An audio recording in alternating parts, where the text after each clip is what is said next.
Okay. Sa papel po ng mambabatas, anong papel ng mambabatas dito?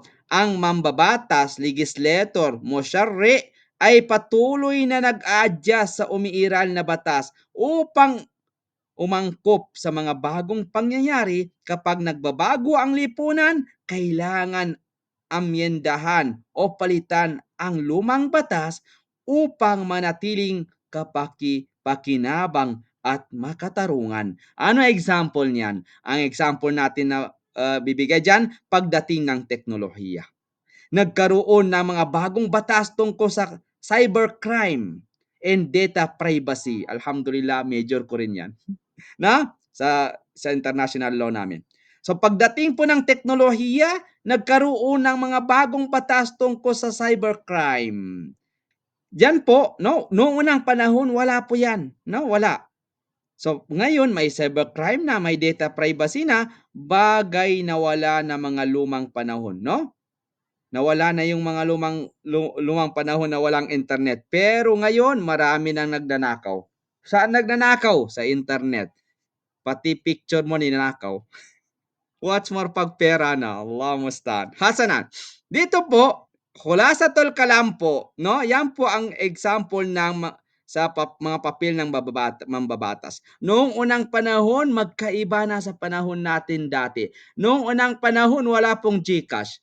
Noong unang panahon, wala pong cryptocurrency. Ngayon, nandyan na lahat. No? Khulasatul Kalam, ang batas ay nauna pa kaysa estado at patuloy na nagbabago upang tumugon sa pangangailangan ng lipunan.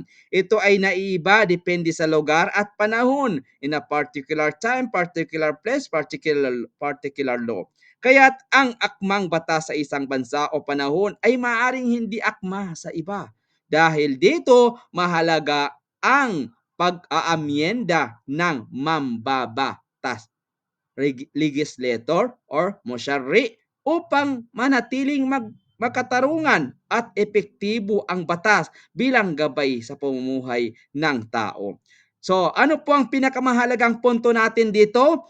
Ang batas ay isang buhay na mekanismo na nagbabago kasabay ng lipunan, kaya't ito ay palaging nakaugnay sa panahon, lugar at pangangailangan ng people, not person. Okay? Khulasatul Kalam, kayo na. Jazakumullah khairan. Yalla, we have 7 minutes. We have 10 minutes. Tafadhalu. Ano nakuha natin? Ano yung kabuuan ng Kaidatul Kanuniya, Kaidatul Ijtimaiya, legal rule, social rule? Tafadhalu. In English, ano sa English? A legal rule, a social rule is it governs relationship among people in society. In society. Tafadhalu. Ano ang khulasa ninyo dyan sa Kaidatul Kanuniya, Kaidatul Ijtimaiya, legal rule, a social rule? Yan po ang lalabas, yung apat na yan na nabanggit natin inshallah sa final exam. Tafadhalu.